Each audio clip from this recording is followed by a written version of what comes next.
አንዳንዶች ምን ይላሉ እኔ በመጠጣው ውሃ ወይም ደግሞ ወተት ላይ ዝንብ ካረፈ እንዴት ነው ወደ ውስጥ ከትቼ ያወጣውና ከዛ የምጠጣው ይሄ ለህሊናስ እንደው ተቀባይነት ይኖረዋል ይላል መጀመሪያውኑ ለመቃወም ስለቸኮልን እንጂ ሐዲሱስ ቢሆን መቼ ጠጣው ብሎ አዘዘ ሐዲሱ የተናገረበት ምክንያት ሌላ ነው እኛ የተረዳንበትና ለማውገዝ ምን ቸኩልበት ምክንያት ሌላ ነው ሐዲሱ የሚለው اذا وقع الذباب في شراب احدكم ባንዳችሁ መጠጥ ላይ ዝንብ ካረፈ ተባለ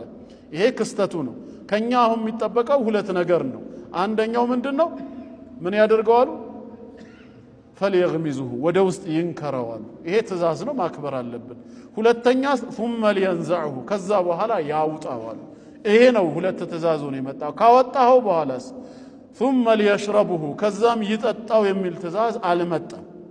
መጠጣት አለመጠጣት ለግለሰቡ የተተወ ምርጫ ነው ማይጠጣው ከሆነ ከቶ ማውጣቱ ታዲያ ለምን አስፈለገ ወደሚለው ስንመጣ ኢላው እሱ ነው የተፈለገበት ምክንያት ምንድነው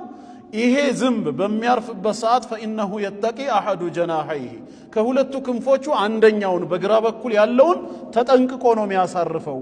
በስኛው ክንፉ ላይ ደግሞ ምንድነው በሽታ ነው ያለው وفي اخره دواء በሌላኛው በቀኙ በኩል ደግሞ ያን በሽታ የሚያስወግድ መድኃኒት ተሸክሟል እናንተ ወደው ስትነክሩት መድኃኒቱ አብሮ ይገባል ማለት ነው የዛኔ መጀመሪያ ተሸክሞት የነበረው በግራ ክንፍ ያለውን በሽታ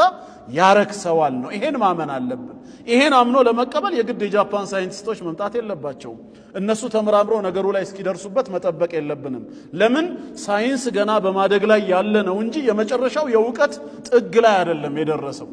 ዛሬ ያልደረሰባቸው ነገ የሚያገኛቸው ነገሮች አሉ ስለዚህ ዛሬ በዝንብ ጉዳይ ላይ ጥናት አድርገው ያንን ሊያረክስ የሚችል መድኃኒት ተሸካሚ የሆነውን ክንፍ አላገኙም ማለት የለም ማለት አይደለም